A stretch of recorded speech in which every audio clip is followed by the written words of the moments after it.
Más de 40 muertos y 239 heridos deja atentado terrorista en aeropuerto de Estambul. Entre las víctimas hay 10 extranjeros. El presidente Enrique Peña Nieto lamenta los hechos. La embajada mexicana en Turquía ofrece asistencia a connacionales. A partir de diciembre los mexicanos no necesitaremos visa para ir a Canadá. Estoy encantado de anunciar que el día 1 de diciembre de 2016, Canadá va a quitar el requisito de visa que restringía que los mexicanos puedan visitar Canadá. Inicia la cumbre de líderes de Norteamérica, la última en que participa Barack Obama. Donald Trump pide que Estados Unidos salga del Tratado de Libre Comercio con México y Canadá. El Tratado de Libre Comercio en América del Norte o el peor desastre en la historia. El gobierno de México busca diálogo y no confrontación con la gente. El gobierno se mantiene en la actitud de tender puentes de diálogo, de entendimiento y de búsqueda de soluciones. Los maestros mantienen bloqueo en 20 puntos carreteros de Oaxaca. Un juez federal congela extradición de El Chapo Guzmán. Sí habrá periodo extraordinario en el Senado para discutir la Ley 3 de 3.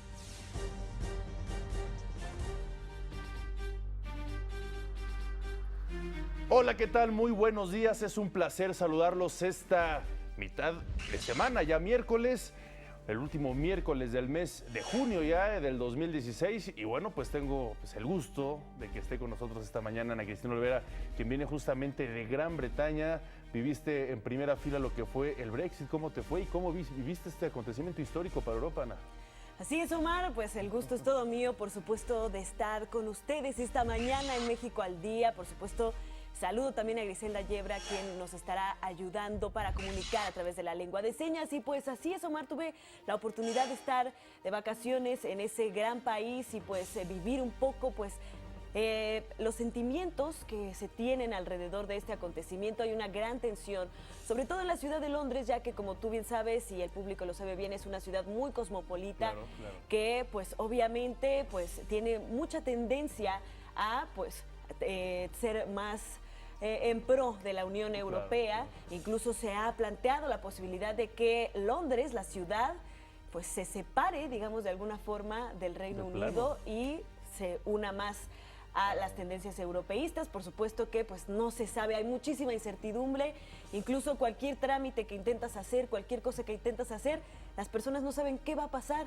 Les dices, oye, pero me conviene sacar dinero, me conviene cerrar la cuenta, y te dicen, la verdad, no sabemos qué vaya a pasar el día de mañana, así que pues mucha tensión, mucha incertidumbre. Mucha incertidumbre, así es, pues interesante lo que nos dices, Ana, sin duda, sobre todo eso de que Londres pues en un momento dado les representa la posibilidad de poderse aislar, ¿no?, de lo que es Reino Unido y hacer más labores con la Unión Europea. Pues muchísimas gracias por este análisis breve y qué bueno que ya estás de regreso. Este es su informativo, le tenemos la noticia al día. En Turquía se registró un atentado suicida en el aeropuerto de Estambul. 2 detonaciones dejaron un saldo de 41 muertos y 239 heridos. Entre las víctimas hay al menos 10 extranjeros.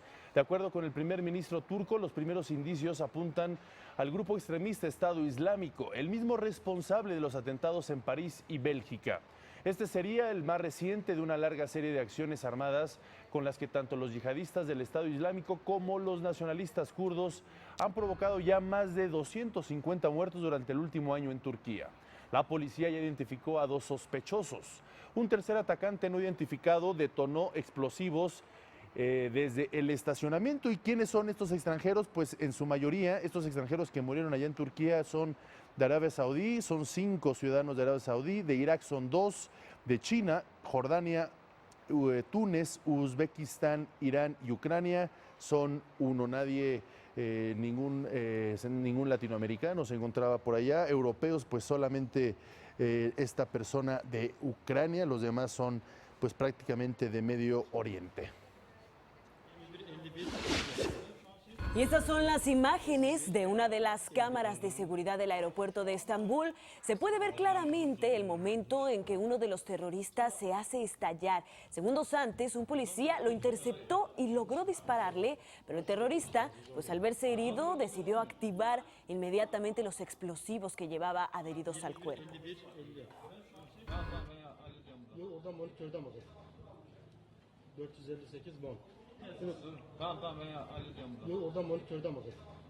Esta mañana las autoridades turcas comenzaron a evaluar los daños causados al aeropuerto de Estambul, Atatürk. Buena parte de los trabajadores cercanos a los atentados están siendo atendidos a nivel hospitalario para eliminar los residuos que dejan las explosiones. El aeropuerto fue reabierto parcialmente, aunque un tercio de los vuelos programados fueron cancelados y otro tanto se encuentran atrasados en su despegue. Algunos propietarios de hoteles ahí de la ciudad de Estambul ofrecen alojamiento gratuito a los miles de viajeros varados en la capital turca después del ataque. Envié un solo tuit indicando que podíamos albergar a algunos de los viajeros varados. Fue retuiteada de una manera que no podía prever. Unas cuantas personas de noticias también lo reenviaron y la gente empezó a venir. También hubo otras personas en la plaza que estaban tratando de ayudar, así que nos coordinamos. Trajeron a la gente de allá para acá y nos aseguramos que estaban cómodas. Y estamos contentos. Es decir, este sentimiento, no se puede tener un sentimiento como este, incluso si hubiera cobrado $1 millón por él. El presidente Enrique Peña Nieto lamentó los hechos y expresó su solidaridad con las víctimas. Desde su cuenta de Twitter escribió: México lamenta la pérdida de vidas humanas por las explosiones en el aeropuerto de Estambul. Nuestra solidaridad con el pueblo turco.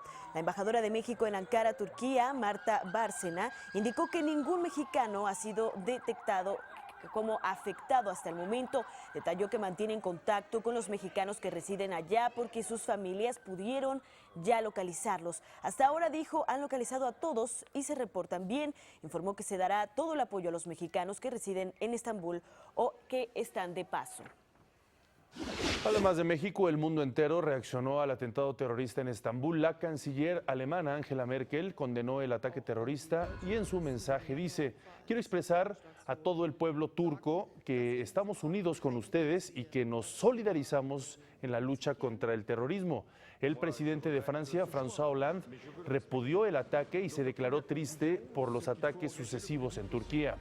Por su parte, el primer ministro galo, Manuel Valls, señaló que Francia está al lado de los 4 frentes contra el terrorismo. El primer ministro italiano, Matteo Renzi, dijo lo siguiente: nuestro corazón está con el pueblo turco.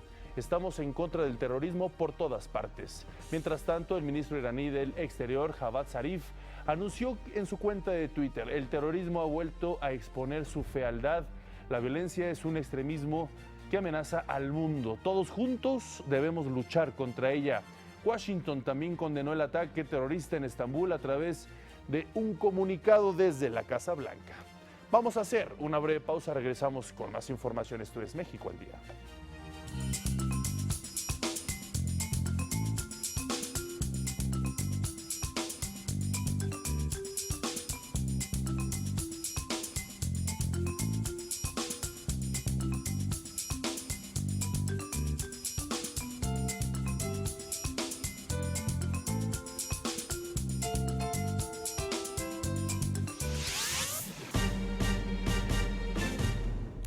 Y en el segundo día de la visita de Estado que realiza el presidente Enrique Peña Nieto a Canadá, el primer ministro de ese país, Justin Trudeau, anunció la eliminación de las visas para los mexicanos. El presidente Peña Nieto se congratuló de esta noticia y señaló que los lazos con Canadá son cada día más intensos y dinámicos.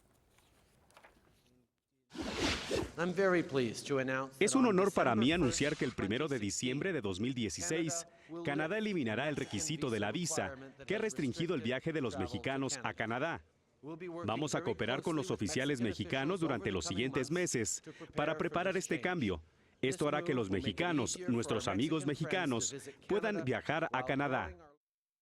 Por eso reconozco la decisión del gobierno de Canadá de eliminar el requisito de visa a los mexicanos a partir del 1 de diciembre de este año. Desde 2009 se había impuesto esta barrera y hoy, con gran voluntad política, la estamos derribando.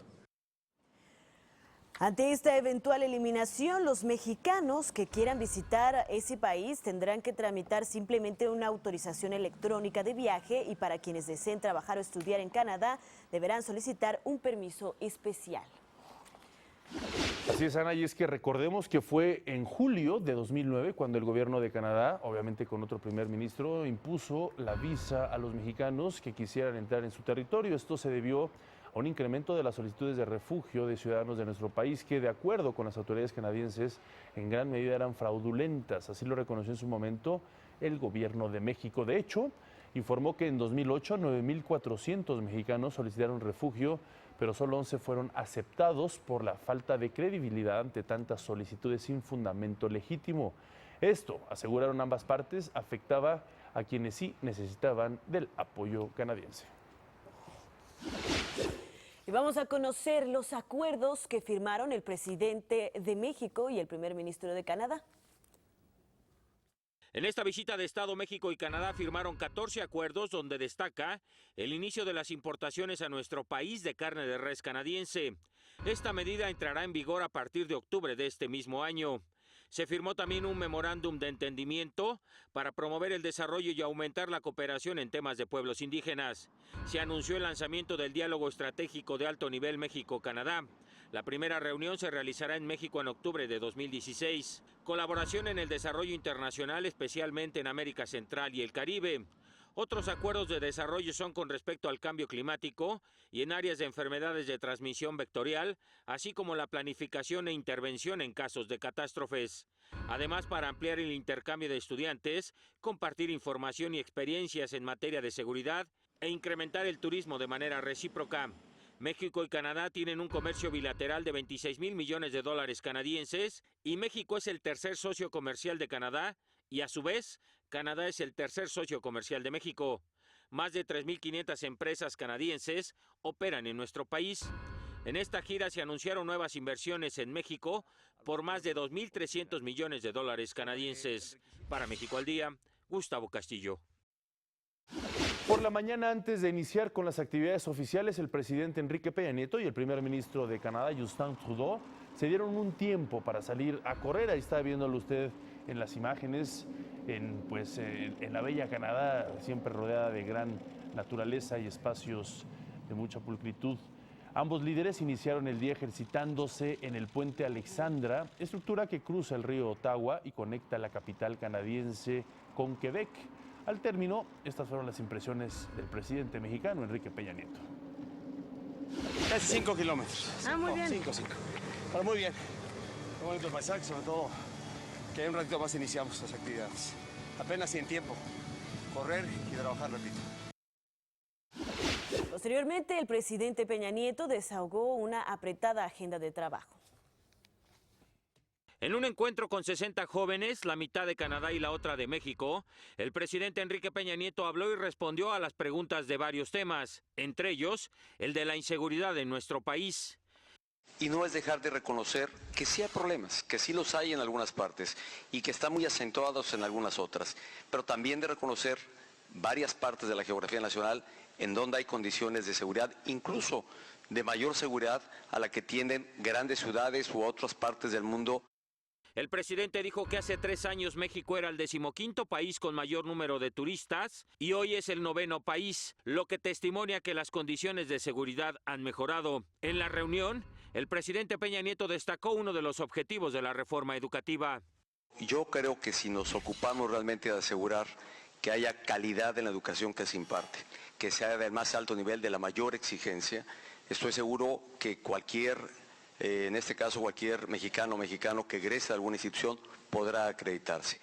El primer ministro de Canadá, Justin Trudeau, también participó en el encuentro. Además de esta actividad, el presidente de México visitó en Ottawa el Parlamento de Canadá y la Rotonda de Honor. Tuvo un encuentro privado con George Furey, presidente del Senado. Una reunión con Jeff Regan, presidente de la Cámara de los Comunes. Sostuvo una comida privada con empresarios del Leadership Group y los ministros de Finanzas y de Comercio Internacional de Canadá. Además, plantó un árbol en los jardines de la residencia del gobernador general David Johnston. Y por último, el mismo gobernador general de Canadá ofreció una cena de Estado en honor a su visita.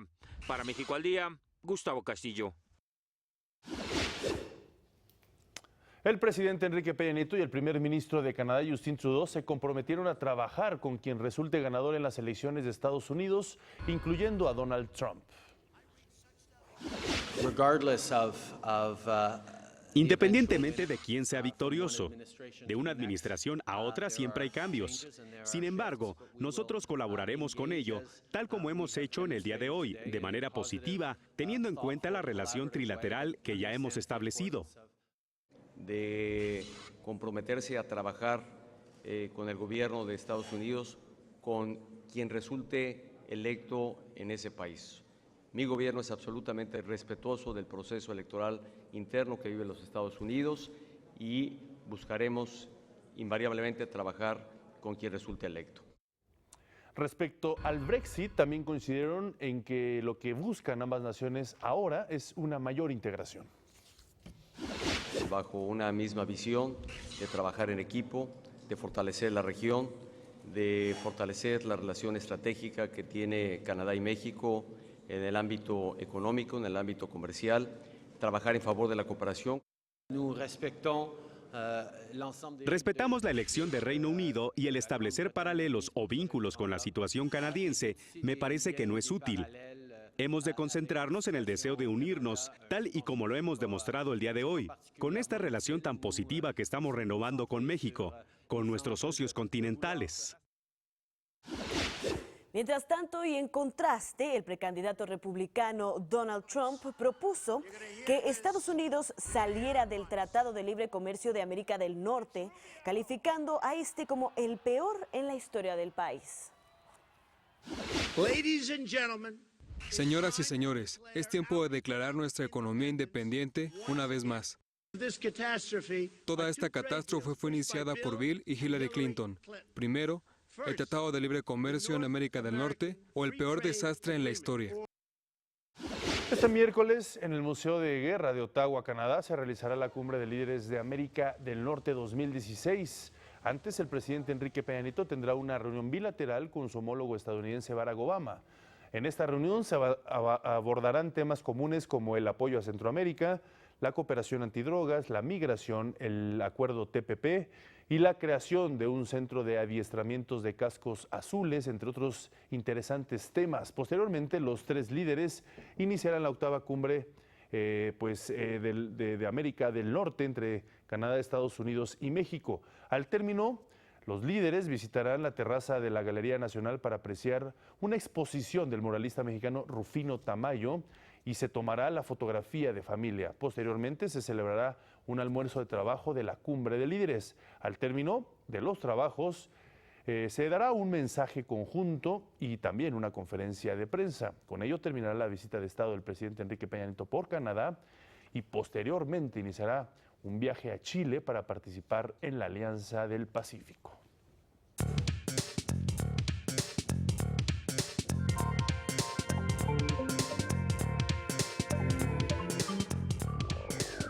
Tenemos en la línea telefónica a nuestro especialista en temas de seguridad, tanto nacional como internacional, Javier Oliva. Javier, es un placer tenerte esta mañana, lamentablemente ante otro tema que sacude al mundo, en especial a Turquía, lo que acaba de suceder con un atentado terrorista que al parecer ya fue registrado por el Estado Islámico. Y es que vale la pena hacer esta mención porque también durante el año se han presentado más de 250 muertos en Turquía, pero también está los kurdos, este grupo nacionalista que han atentado contra la ciudadanía. En fin, ¿por qué Turquía? ¿Por qué Turquía se está convirtiendo en uno de los países más victimarios por parte del terrorismo? Sabemos que Turquía forma parte de Europa y Asia por medio ahí de la división del Bósforo, este río. En fin, ¿cuáles son las circunstancias de Turquía que le llevan a tener estos problemas?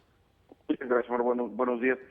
Turquía, por sus peculiaridades geopolíticas y también por el perfil de su régimen, siempre ha tenido un papel muy relevante, por ejemplo, en las relaciones con Israel. Siempre ha tenido una rivalidad geopolítica con Irán, por ejemplo, con Arabia Saudita, Claro, esto no necesariamente tiene que ver con la explicación de los atentados terroristas, en donde en el caso del terrorismo kurdo, este no actúa contra población abierta. Usualmente lo hace contra instalaciones de fuerzas del orden, pueden ser policías o fuerzas armadas, y en este caso, por eso hay más elementos para suponer de que fue el Estado Islámico o alguna organización radical yihadista la que haya cometido este grave atentado en uno de los aeropuertos más transitados del mundo. Hasta el momento las investigaciones arrojan poco más de 40 muertos y 239 heridos, algunos de ellos en situación crítica, como lamentablemente sucede en estos casos, y el giro de islamismo moderado que Tayyip Erdogan, el presidente de este país, le ha dado a Turquía, pues también ha tenido alguna forma de disputa con otras interpretaciones del Islam. También recordemos que Turquía tiene frontera común con Siria, y muchas de las presiones migratorias ilegales pues han estado transitando por Turquía, cuando los migrantes que buscan salvar la vida toman esta ruta para llegar de manera más o menos segura a Europa. Y por el otro lado también las implicaciones que ha tenido sobre todo la infantería y la fuerza aérea y la artillería de Turquía para, por un lado, enfrentar a las minorías kurdas organizadas en torno al Partido del Trabajo del Kurdistán, y por el otro lado también atentar o afectar los intereses de las Fuerzas Armadas todavía que respaldan al tirano Bashar al-Assad. Entonces, todo este ámbito tan complejo, pues desafortunadamente explican un poco el marasmo, el conflicto, la confusión y el caos que sigue reinando en esta parte de Irak, Siria, Afganistán, y que sus secuelas pues comienzan a llegar a un aliado de la OTAN. Y sabemos que, como bien lo apuntabas, Turquía es el único país que es miembro de la Organización del Tratado Atlántico Norte, la alianza militar más importante del mundo, pero no forma parte de la Unión Europea, Omar. Muy buenos días, Javier, te saludo con mucho gusto, Ana Cristina Olvera. Pues, ¿qué indicios nos puede dar este nuevo ataque sobre el futuro? ¿Qué es lo que se puede esperar, por ejemplo, también entre las relaciones con Rusia y Turquía? ¿Qué es lo que tú puedes ver que podría estar pasando? Sí, Ana, precisamente hace 2 días comenzaron a restablecerse las relaciones entre Israel y Turquía, luego de que se habían encontrado en un proceso de franco distanciamiento y casi ruptura, luego de aquel asalto hace casi 2 años de la Fuerza Naval israelí a unas embarcaciones que llevaban pues ayuda humanitaria a Palestina para evitar el bloqueo. Y apenas hace 48 horas comenzaron estos acercamientos. Y por el otro lado también la rivalidad tradicional que no viene sino desde hace siglos entre lo que era el Imperio Otomano y el Imperio Zarista.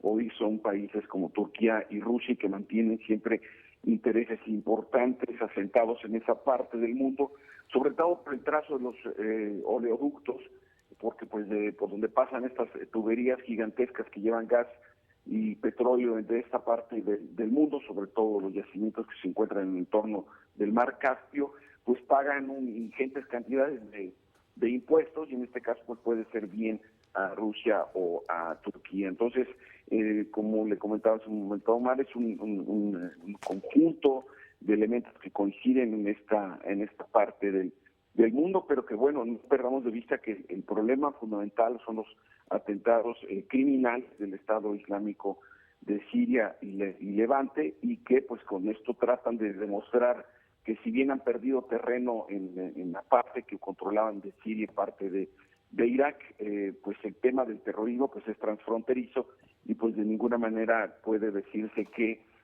la victoria se pueda cantar aún y aunque se derrotara al Estado Islámico en el terreno que por él controla. Javier Oliva, supongo que este tipo de sucesos complica, si de por sí ya había muchos obstáculos entre una posible integración de Turquía a la Unión Europea. La Unión Europea pues ha siempre estado coqueteando, Turquía también, han habido acuerdos en los últimos meses, pero finalmente se complican siempre las cosas entre la Unión Europea y Turquía para que forme parte pues de la Unión. Bueno, sobre todo por el ascenso de este islamismo moderado, que afecta, por ejemplo, a la libertad de prensa o la libertad de expresión.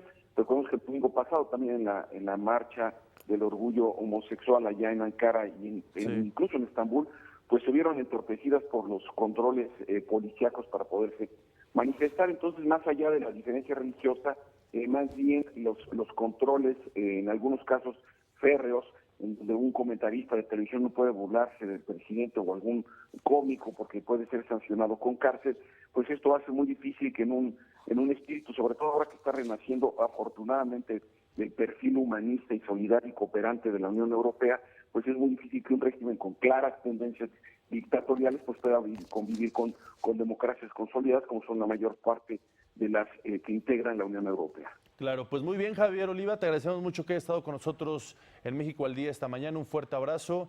Nos vemos pronto, nos comunicamos pronto. Hasta luego. Y claro que sí, que tengan buena semana. Hasta luego. Gracias. Gracias. Y bueno, como le informamos, por primera vez tras el referendo en el Reino Unido, líderes de los 28 países de la Unión Europea se reunieron en Bruselas. En este encuentro, los mandatarios pidieron acelerar el proceso de salida para iniciar en cuanto antes las negociaciones. Por su parte, el primer ministro británico David Cameron repitió que el Brexit será convocado por el nuevo gobierno, posiblemente a partir de octubre, aunque defendió que la salida no debería dar la espalda a Europa. Gran Bretaña debería buscar y Europa debe buscar las relaciones más estrechas posibles como Gran Bretaña deja a la Unión Europea, estrechas relaciones en materia de comercio, más cooperación, más seguridad. En Francia, el Senado revisó la polémica reforma a la ley laboral. En este marco, unas 200,000 personas marcharon en el centro de París para mostrar su rechazo. Hubo al menos 8 detenidos. Por segunda ocasión en 15 días, la emblemática Torre Eiffel permaneció cerrada. Las 7 organizaciones sindicales que rechazan el proyecto de ley anunciaron que si el Ejecutivo no flexibiliza algunas medidas, mantendrán las huelgas también en julio, mes en el que el Parlamento debate nuevamente el texto.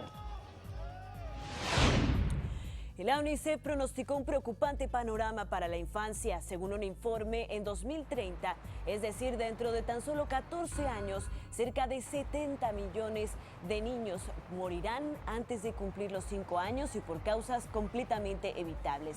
167 vivirán en pobreza y más de 60 millones no estarán escolarizados. La UNICEF urge a los gobiernos a cambiar las políticas para el desarrollo sostenible y evitar que esta advertencia se convierta en una realidad.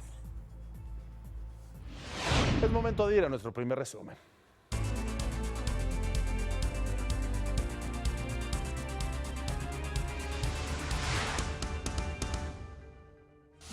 ...41 muertos y 239 heridos deja un atentado terrorista en el aeropuerto de Estambul, Turquía. La embajada confirma que no hay mexicanos entre las víctimas.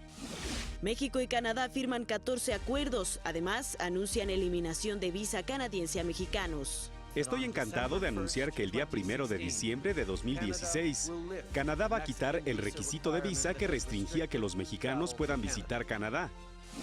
El presidente Enrique Peña Nieto advierte que su gobierno no caerá en provocaciones de la CENTE. El gobierno se mantiene en la actitud de tender puentes. Gobernación anuncia la suspensión del diálogo con la CENTE hasta que no liberen carreteras en Oaxaca. Cierran la Torre Eiffel en protesta contra la reforma laboral. Y someten a exámenes antidoping a la selección mexicana sub-23 rumbo a Río 2016. Desde Canadá, el presidente Enrique Peña Nieto habló nuevamente del conflicto magisterial en Oaxaca. Aseveró que el gobierno federal no los está enfrentando. Por el contrario, dijo, está dialogando con ellos. Además, aseguró que no caerá en provocaciones ante la negativa de la CENTE para levantar los bloqueos.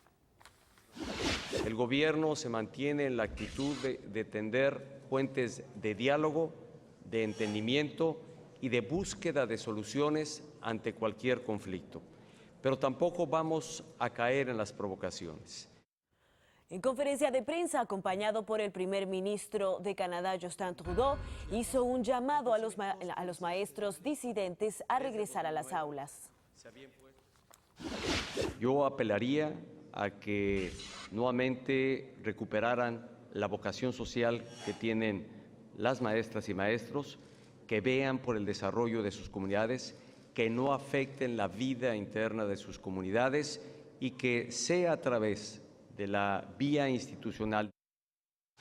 El secretario de Gobernación, Miguel Ángel Osorio Chong, dio a conocer que el diálogo con la CENTE fue suspendido hasta que quiten los bloqueos en las carreteras de todo el país.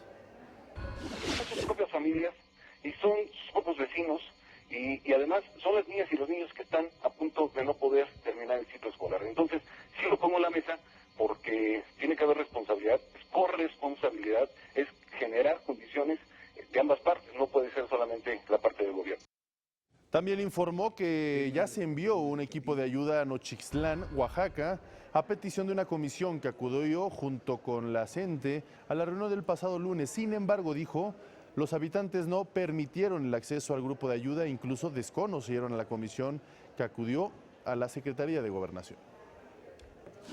Es una comisión que estuvo hoy desde las 10 de la mañana como lo comprometimos, que son médicos, enfermeras y validadores que podían ver los daños que sufrieron algunas de sus pertenencias. Acaban de definir que no van a dejar entrar ni a los médicos ni a las enfermeras. No los dejan entrar, deciden que no entren y además están desconociendo al grupo que fueron enviados a dialogar con nosotros. Mientras tanto, integrantes de la sección 22 bloquearon 20 puntos carreteros en Oaxaca, así lo informó la Secretaría de Seguridad Pública del Estado. Las movilizaciones se registraron principalmente en las carreteras que conectan las regiones del Istmo de Tehuantepec, la Costa, la Mixteca, la Cañada, la Cuenca y los valles centrales. En la ciudad de Oaxaca, los disidentes tomaron la sede del Instituto Estatal de Educación Pública y sus oficinas alternas para impedir que les sigan aplicando descuentos y les hagan llegar notificaciones. En Chiapas, la CENTE mantuvo por segundo día consecutivo los bloqueos carreteros en las principales vías de comunicación. Por más de 24 horas han permanecido cerradas al tránsito vehicular las salidas de Tuxtla Gutiérrez y las carreteras que comunican a las distintas regiones y los estados colindantes, incluidas la salida a Guatemala. Por otra parte, el Sindicato Independiente de Trabajadores de la Universidad Autónoma Metropolitana concluyó anoche un paro de labores que duró 24 horas en las 5 unidades, esto en apoyo a la CENTE.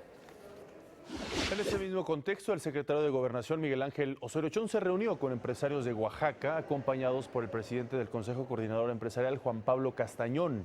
Expresaron que las pérdidas por los bloqueos y hechos violentos en la entidad ascienden a 1.700 millones de pesos. Por ello, solicitaron que las autoridades actúen para resolver este conflicto. Claro, siempre y cuando se respeten los derechos de los manifestantes, pero también los de aquellos que buscan ganarse el pan de cada día.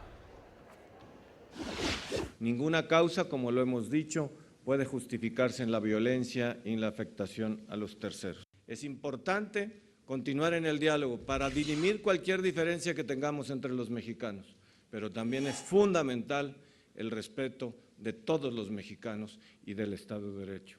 La ley siempre debe de ir por encima de cualquier causa que quiera romper con la estabilidad, la convivencia pacífica entre los ciudadanos mexicanos. Estos bloqueos están afectando ya gravemente, sobre todo al abastecimiento de diferentes recursos. El secretario de Desarrollo Social, José Antonio Meade, dijo que en forma paulatina se está mejorando la distribución de alimentos de la canasta básica en diversas regiones de Oaxaca. Sin embargo, dijo que a pesar de este esfuerzo, hasta ahora no se ha podido tener acceso a tiendas de Diconsa que brindan servicio a más de 1 millón de personas en ese estado. Aseguró que se están diseñando vías alternas de distribución con el único propósito de sustituir artículos básicos a las tiendas de Diconsa que dan servicio a la población más necesitada. La Comisión Nacional de los Derechos Humanos exhortó a la CENTE, a las organizaciones sociales y a los activistas a que permitan el libre tránsito en Oaxaca con el objetivo de no perjudicar la calidad y condiciones de vida de los sectores menos favorecidos de la sociedad. También condenó los actos de vejación contra 2 policías federales, quienes este lunes fueron interceptados y retenidos por integrantes de la CENTE en las inmediaciones del aeropuerto de Oaxaca, cuando intentaban pasar por una protesta con un camión cisterna con agua. En otra información, un juez federal ya admitió a trámite 2 demandas de amparo de Joaquín El Chapo Guzmán para evitar que sea juzgado en cortes federales de Texas y California. Con ello queda congelada su extradición a Estados Unidos, por lo menos hasta que se resuelvan estos respectivos juicios de amparo. Fue detenido con fines de extradición Héctor Manuel Avendaño Ojeda, apodado El Meño, presunto operador del cártel de Sinaloa. Esto lo informó la Procuraduría General de la República.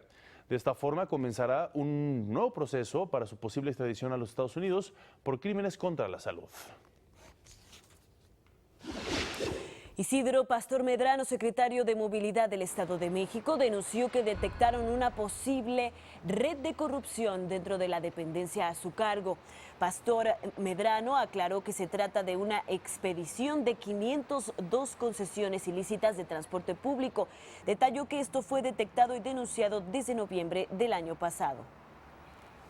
En estos hechos presuntamente estarían involucradas 10 personas que ya no trabajan en la Secretaría de Movilidad. 4 de ellas eran mandos medios y superiores y 6 servidores públicos operativos.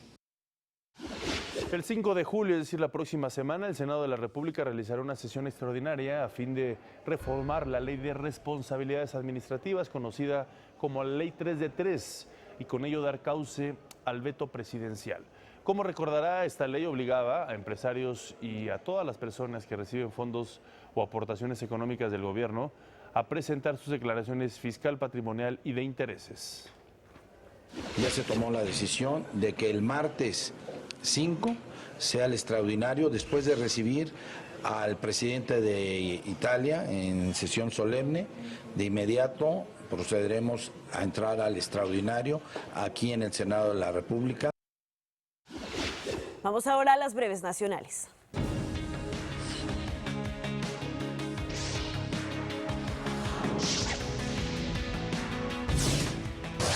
El aguacate sigue siendo uno de los productos de la canasta básica que presenta mayor variación en su precio. Durante la semana del 20 al 24 de junio se vendió hasta en 80 pesos el kilo en mercados de Tijuana, Baja California. Según la Profeco, en la Ciudad de México se ofreció hasta en 56.46 pesos, mientras que en plazas de Guadalajara, Jalisco, se comercializó hasta en 60 pesos.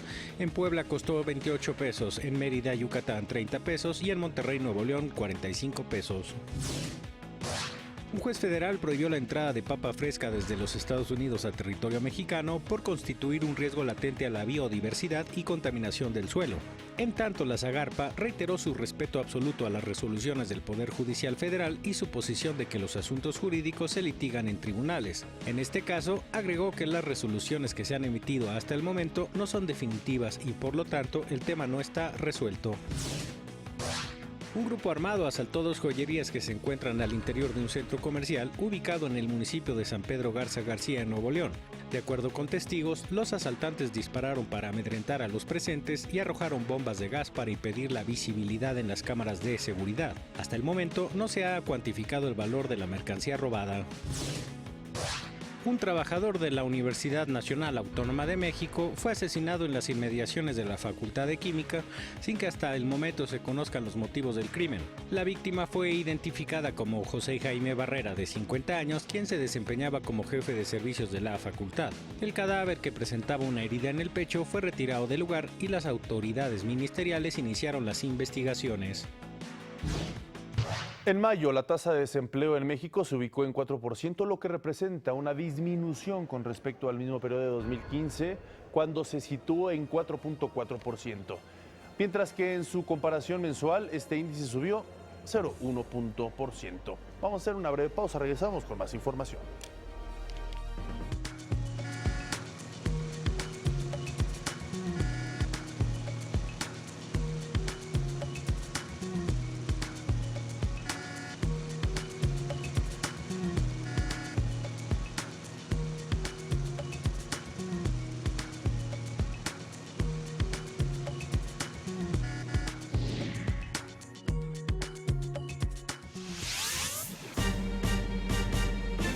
Hace unos minutos le informábamos del desabasto que se ha presentado por parte de las distintas tiendas de Iconza en el estado de Oaxaca por los bloqueos carreteros. Por ello saludo con mucho gusto al licenciado Juan Manuel Valle Pereña, él es director general de Diconsa, quien nos dará un panorama justamente más completo de este desabasto que se ha venido presentando durante las últimas semanas, sobre todo en varias regiones de Oaxaca. Muchísimas gracias por estar con nosotros en México al Día. Muy buenos días.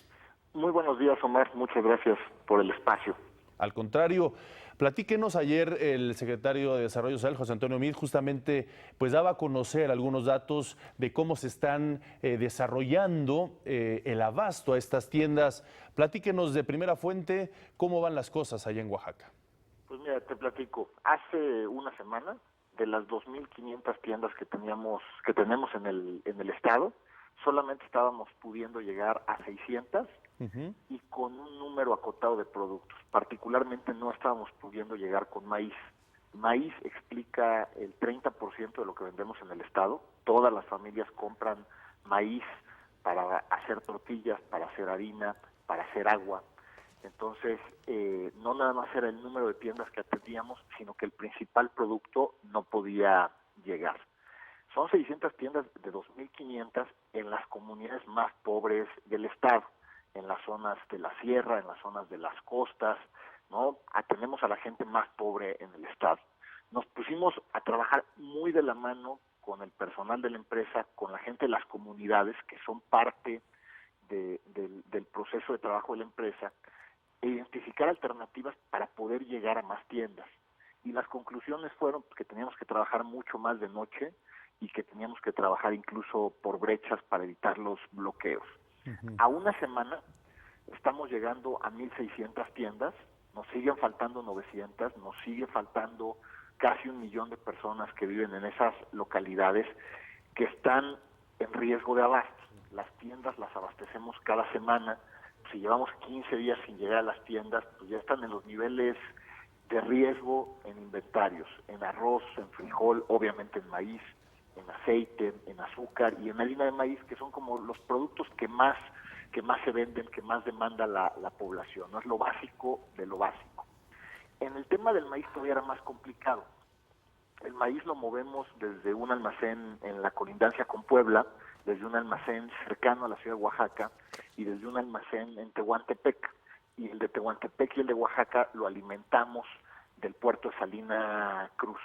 Teníamos niveles óptimos de inventario en maíz, 3 meses en casi todos los almacenes, pero no lo podíamos mover. El sábado tuvimos una reunión en Tehuacán, Puebla, estuvo el secretario Meade con nosotros, platicamos con el personal, platicamos con los jefes de almacén, y la conclusión fue pues que íbamos a tratar de hacer más o menos lo mismo que en el resto de las mercancías, operar de noche. El reto aquí es mayor, son camiones de 30 toneladas, la logística es más complicada en la carga y la descarga, pero era la única opción que teníamos, y si no íbamos a tener que explorar alternativas no convencionales, la parte marina para llegar vía Huatulco, vía Puerto Escondido y de ahí meternos, o la parte aérea con algún avión de carga. Hemos podido avanzar bien, de haber tenido casi una semana sin mover nada de maíz, movemos diariamente 250 toneladas, pudimos mover entre el sábado y el lunes 400, y ayer en la noche debimos haber movido ya 600 toneladas. El óptimo para poder corregir el faltante que tenemos es estar moviendo 700 toneladas, debería de ser hoy, y en una semana lo debíamos de haber corregido. O sea, en una semana a partir de hoy deberíamos de estar al corriente con toda la proveeduría de maíz. Hay un par de lugares que no podemos llegar como llegaríamos normalmente. En la parte de arriba del estado vamos a llegar por Veracruz, y en la parte de la costa estamos haciendo una combinación entre llegar por carretera desde Acapulco y llegar en lo inmediato, mañana y pasado, por la vía aérea, un puente aéreo con las Fuerzas Armadas desde Puebla. Vamos a llevar por lo menos 100 toneladas de maíz hacia la costa, con aviones de carga de la Fuerza Aérea, y con eso debiéramos de estar para el fin de semana pues, en una condición ya de estabilidad, confiando en que como hemos venido operando en las noches, se respete. No es un tema menor si estamos hablando de la alimentación pues de la población más vulnerable en el estado. Claro. Licenciado, muy buenos días. Les saludo con gusto a Ana Cristina Olvera. Como usted menciona, pues hay unas zonas que han podido ser abastecidas de mejor forma. Si existe gente que nos está escuchando y que quisieran saber pues a qué zonas del estado pueden recurrir para tener pues mayor acceso a todos estos alimentos que ustedes proveen, ¿cuáles serían las zonas que tienen mejor abastecimiento hasta el momento? Pues yo te diría que en general la parte de la Mixteca, la colindancia con Puebla y una parte con Guerrero, la parte central del estado son las que están mejor surtidas. Donde hemos tenido más retos, pues en la parte de colindancia con Veracruz, que estamos abasteciendo desde Veracruz. La parte de la costa, sobre todo la costa hacia Guerrero, es una parte complicada. Y la parte del Istmo, que es donde se han concentrado los bloqueos. Quizá esas dos, casi la colindancia con Guerrero y la zona del Istmo, es donde todavía un porcentaje mayor de tiendas todavía nos falta de llegar, donde se concentran estas 900 tiendas a las que no hemos llegado. El resto del estado, prácticamente en todos casos, ya pudimos llegar, lo que implica pues, que ya tienen por lo menos otros 15 días de inventario. Muchas veces cuando hablamos de desabasto es por pues, fenómenos naturales, inundaciones, pues algún tipo de desastre. En ese sentido, son por bloqueos por parte de la CENTA. Ayer el secretario de Gobernación dijo que pues hasta que no se retiraran iban a poder continuar con las negociaciones. ¿Cuál es su opinión al respecto de que sea un grupo pues de personas que están impidiendo este abasto? Pues digo, yo creo que cuando lo que estamos poniendo en juego, si es la alimentación de 1 millón de personas en condiciones de pobreza, gente que va en promedio 2 veces a la semana a las tiendas de Diconsa a comprar porque no puede comprarlo de toda la semana, pues el que vean en riesgo incluso esa fuente de abasto que aún con huracanes, aún con lluvias, pues normalmente ven las tiendas abastecidas, pues sí es una situación que le debe de generar una preocupación real a las familias, ¿no? Claro. Ha habido ahí algún par de reportajes hablando de gente pues que está guardando esos 4 o 5 kilos de maíz que todavía tiene para sus hijos y para sus nietos. Pues sí, cuando estamos ya jugando con eso, pues pareciera que estamos perdiendo un poco de perspectiva cuál es el objeto o cuál es la causa que realmente perseguimos, porque en teoría, pues esa debería ser la causa, ¿no? La claro. gente que menos tiene siempre debería de ser una prioridad, es la prioridad de Diconsa, y en ese sentido, pues sí confiamos en que bastante pronto se restablezcan las condiciones, por lo menos, pues, para que no falte alimento claro. a las comunidades. Claro. Pues así es, muchísimas gracias Juan Manuel Valle Pereña, el director general de Diconsa. Estaremos muy pendientes de cómo se va pues normalizando en la medida de lo posible este abasto a las tiendas Diconsa. Gracias, muy buenos días. Muchísimas gracias, hasta luego. Vamos a hacer una breve pausa, regresamos con más información.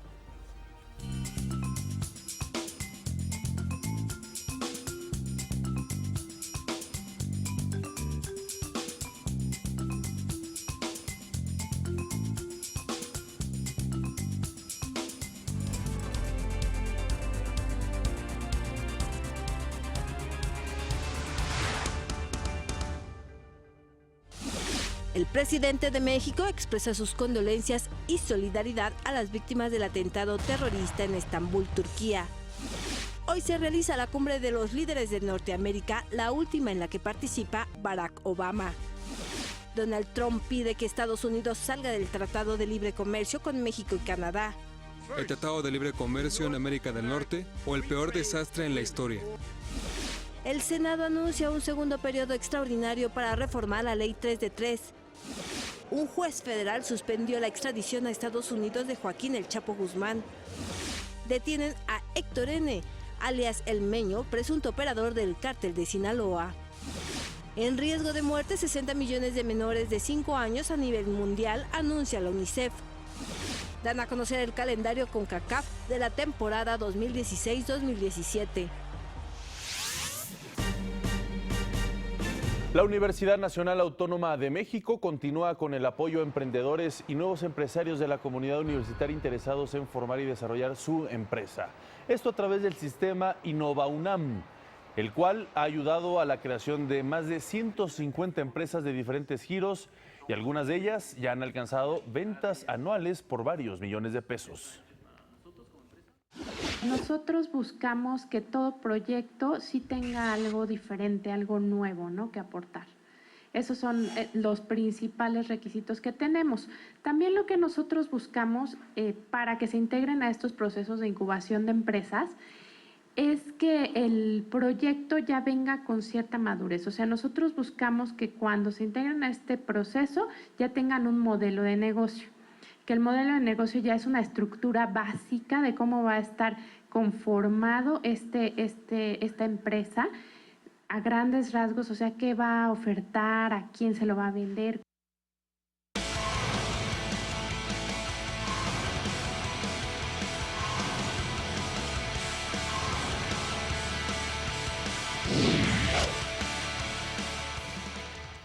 Y precisamente siguiendo con los temas de emprendimiento, nos enlazamos a través de Skype con Elizabeth Aguirre. Ella es fundadora de una empresa que se llama Fast Food Factory, que es un nuevo concepto en comida rápida. Elizabeth, muy buenos días, bienvenida a México al Día. Cuéntanos un poco de tu concepto de esta empresa. Mira, te platico. Cuando yo estudiaba en la universidad, iba al tercer semestre, y me di cuenta que no había comida saludable en general en las escuelas, en las universidades, en centros educativos, y es donde pasamos mayor tiempo como estudiantes. Entonces desarrollé todo el concepto de comida rápida, saludable, enfocado totalmente a lo que necesitábamos en ese momento, ¿no? Como un horario amplio, precios accesibles y una gama de productos que, bueno, que fuera rica, pero además tuviera valor nutricional. Y fue así como abrir la primera sucursal en la universidad, sin el apoyo de nadie. Realmente yo estaba chica, entonces pues mis compañeros no querían asociarse porque decían que todavía les faltaba terminar la universidad, y realmente pues sí, ¿no? Nos faltaba más de la mitad. Mis papás decían que pues era un proyecto de alguna manera como muy sencillo, muy chafa para estarme pagando una universidad tan cara, entonces dijeron que no me iban a apoyar a que fuera juguera, ¿no? Entonces fue como yo, a través de mis propios recursos, vendiendo cosas, un préstamo, mi abuelita, etcétera, logro abrir mi primera sucursal y bueno, la verdad, gracias a Dios, fue un éxito. Y fue ahí cuando entra la Ley General de Salud, que dice que las escuelas tienen que tener comida saludable justamente. Y eso para mí fue una gran ayuda porque pude tocar puertas fácilmente en otras universidades y bueno, ir abriendo en otros puntos de venta. Ha sido un subir y bajar en esto de emprender. Evidentemente no todo es miel sobre hojuelas. Hay muchas limitaciones, hay muchas adversidades. Hay sucursales que no tienen éxito, hay que cerrarlas y eso pues, es un proceso doloroso también. Pero bueno, al final del día es satisfactorio que hemos ido creciendo, que la gente nos sigue buscando. Ya somos franquicia y hoy estamos por abrir nuestra 8ª sucursal después de 6 años de operaciones. Pues muy interesante tu proyecto, Elizabeth. Me da mucho gusto saludarte. Te saludo, Omar Cepeda Castro. Después del inicio y esta primera sucursal que abriste y que comentas que no todos creían en el éxito, ahora ya tienes pues 8 tiendas.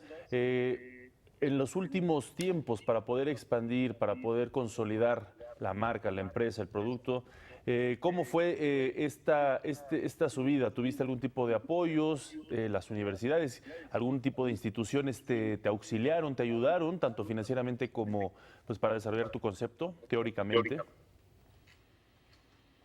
Perdón, casi no te escuché, pero creo que logré entenderte que bueno, qué tipos de apoyo recibí en este camino y todo eso. Así es. Bueno, en un inicio pues fue la incubadora del TEC.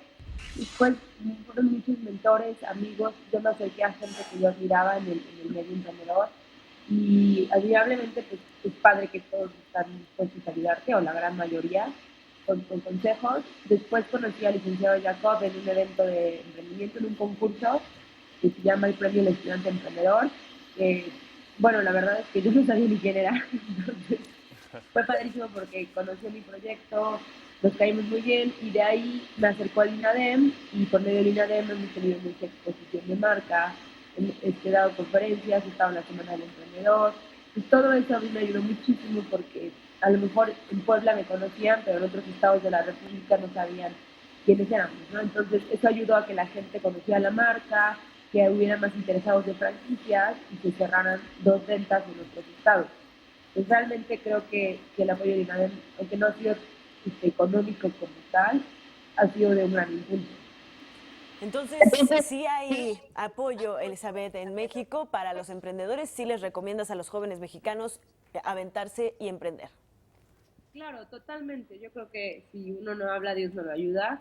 Realmente a veces sí da un poco de pena estar ahí pidiendo ayuda, porque a lo mejor no sé, de alguna manera queremos sentir que no le debemos nada a nadie, pero pues esto es un ecosistema y realmente, o sea, creo que si tú ya en un momento estás del otro lado, es tu deber ayudar a otros emprendedores a, pues por lo menos hacerles el camino un poquito menos doloroso, más fácil, con tu experiencia para que ellos no la rieguen, a lo mejor en cosas que tú ya la regaste y puedes evitar que otros emprendedores que vienen en camino pues pasen por esos mismos errores. Muy bien, pues te agradecemos mucho que hayas estado con nosotros. Éxito. Sin duda alguna, eres motivo de inspiración para muchos jóvenes que nos están viendo en estos momentos y cómo se puede emprender y emprender de manera exitosa. Muchísimas gracias. Nos vemos pronto. Éxito. Hasta luego. Vamos a una pausa. Regresamos. Esto es México al Día.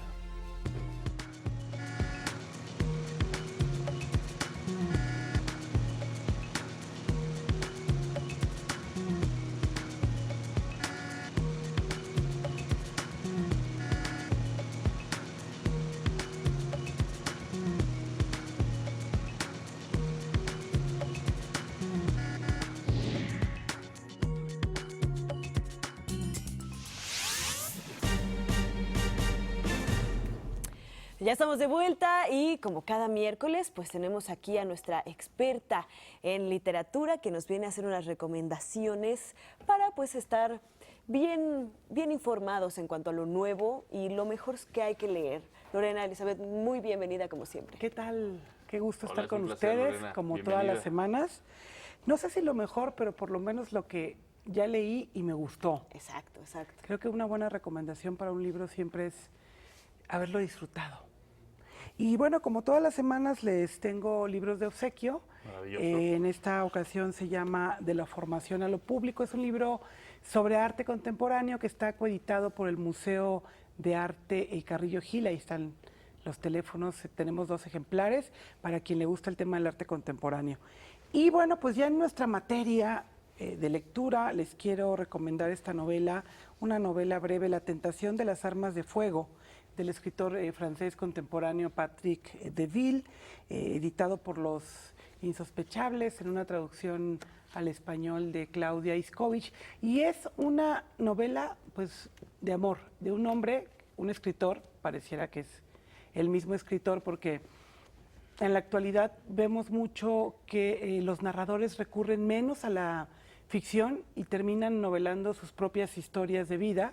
Es el caso de Patrick Deville, un escritor, el narrador de la novela, que se enamora perdidamente de una mujer a la que llama la infanta en Uruguay y que a partir de ahí y de narrarnos en 4 capítulos la historia de diferentes personajes históricos que de verdad existieron y su relación con las armas de fuego, personajes que terminaron muertos por las armas de fuego, nos va llevando de la mano de esa narración a la obsesión que él siente por esta mujer a la que conoció en Montevideo, que creo que es una de las ciudades más literarias, es una ciudad en la que no he estado, pero siempre, quizá no debería ir porque se antoja como, Ya no regresarías a México. como una fantasía literaria de Macondo. muchos, exacto, como Macondo, exactamente. Lo genial sería de verdad poder ir a Macondo. Y bueno, pues en esta novela entonces hay esta obsesión, realmente un nivel de descripción muy interesante, una narrativa diría yo muy poética, a veces también muy romántica. No sé qué fascinación tiene el autor por el tema de las armas de fuego. En algún momento dice que a veces en un instante de felicidad perfecta hay quien aspiraría a que ese instante de felicidad perfecta fuera como cortado por una bala perdida. No coincido con él para nada en esto, pero sí hay una fascinación en las armas de fuego y realmente una historia muy bien construida en estos 4 capítulos y que a su vez son como especie de subtramas o subhistorias en las cuales el personaje, que no es él, pero parece que sí es él, nos va llevando de la mano a través de esta novela que en realidad es una historia de amor. Claro. Y Patrick Deville, háblanos un poquito del autor, cómo está consolidado dentro de las letras francesas. Pues es un autor reconocido, ha sido, entre otras cosas, agregado cultural en diferentes países, ha viajado por el mundo, incluyendo México, por supuesto, también Montevideo, al que hace alusión en el libro, y bueno, ha publicado varias novelas, algunas de ellas ya se han presentado en México, creo que estuvo recientemente en nuestro país, y esta es su novela más reciente en español, que está publicada por esta editorial, que es una editorial pequeña, relativamente nueva, que está apostando por autores no tan conocidos para mostrarlos al público mexicano, que por supuesto pues va a poder leerlo en esta traducción al español de su obra. Entonces sí podemos encontrar de manera pues vasta en las librerías a este escritor, bueno, ¿no? De manera vasta no lo sé, porque el tema de las librerías es un problema en nuestro país, el tema de la distribución, pero sí es un libro que ya debe estar en las mesas de novedades. Muy bien, Lorena Elizabeth, pues muchísimas gracias. Gracias por esta recomendación, como siempre, exquisitas, de esas difíciles de encontrar, como bien dices, pero siempre importantes e interesantes. Muchísimas gracias. Hasta la próxima, buena semana. Igualmente. En otros temas, el Centro de Capacitación Televisiva de la Dirección General de Televisión Educativa recibió en donación equipo de alta tecnología en el marco de la Expo Cine, Video y Televisión.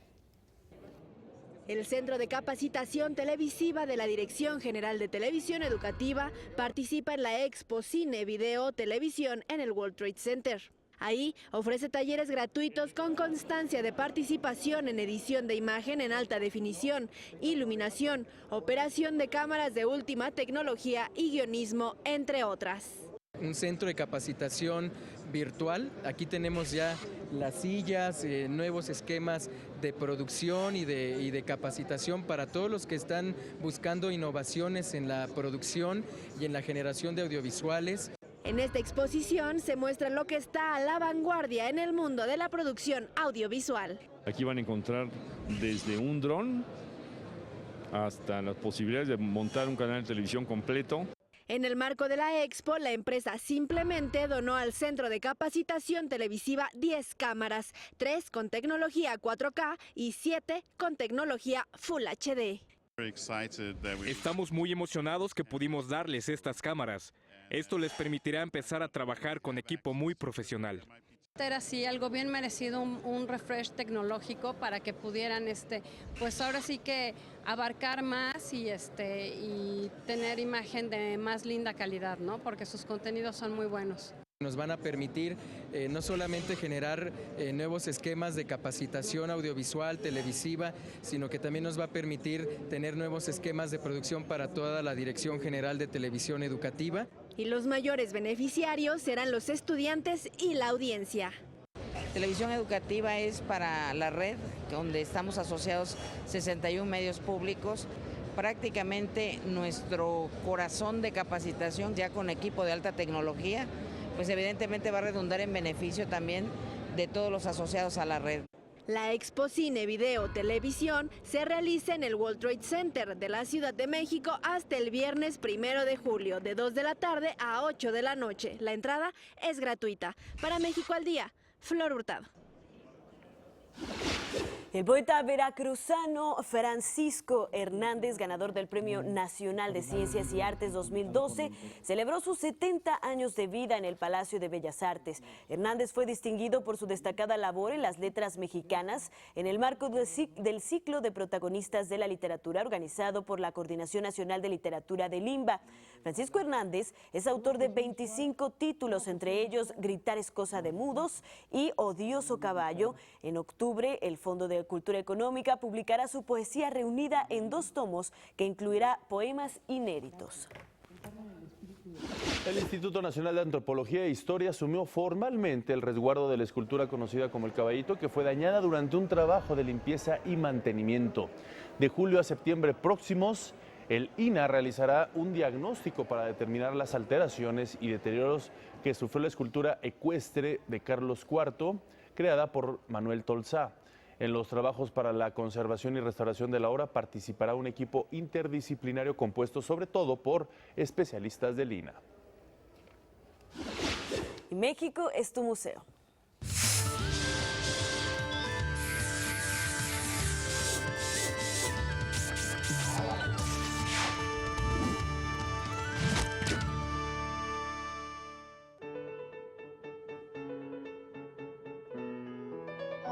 El barrio de Santo Domingo, en el sur de Chiapas, destaca por ofrecer un vistazo a las ricas tradiciones y cultura indígena de la región. Con el fin de difundir el desarrollo de las culturas prehispánicas en la región de los Llanos, en 1993 se inauguró el Museo Arqueológico de Comitán. En el exterior del museo destaca su pórtico, una versión provinciana del Art Deco, muy usada en la época del nacionalismo artístico mexicano. En su interior mantiene un patio rodeado de corredores. Destaca la sala del Tenán Puente, creada para exhibir los materiales encontrados durante las excavaciones de la zona arqueológica en la década de los 90.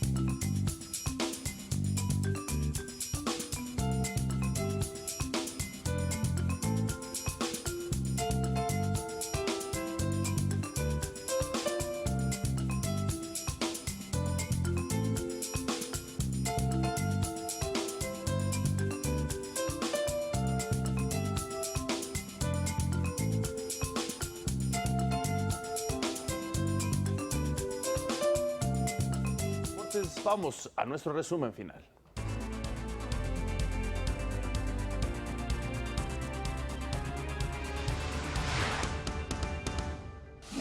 Nuevo atentado en Turquía deja al menos 41 muertos y 239 heridos. Todo apunta a que fue obra del Estado Islámico. Desde Canadá, el presidente Enrique Peña Nieto lamenta los hechos y manifiesta su solidaridad con las víctimas. También anuncia la eliminación de visas para los mexicanos. Por eso reconozco la decisión del gobierno de Canadá de eliminar el requisito de visa a los mexicanos. Además, asegura que no caerá en provocaciones de la gente. El gobierno se mantiene en la actitud de tender puentes de diálogo, pero tampoco vamos a caer en las provocaciones. Gobernación suspende el diálogo con la gente hasta que levante bloqueos en Oaxaca. Tiene que haber responsabilidad, es corresponsabilidad, es generar condiciones de ambas partes, no puede ser solamente la parte del gobierno. Trump amaga con suspender el TLC de ganar las elecciones. ¿El Tratado de Libre Comercio en América del Norte o el peor desastre en la historia? Julio Urias al fin gana con los Dodgers. Muchas gracias por estar con nosotros en esta mañana de miércoles. Mañana tenemos otra cita a las 6:30. Ania, bienvenida. Gracias, Daniel, por estar aquí en México al Día y también, por supuesto, a todos ustedes y a quienes hacen posible este espacio informativo, a toda la gente de Televisión Educativa. Hasta mañana. Hasta mañana.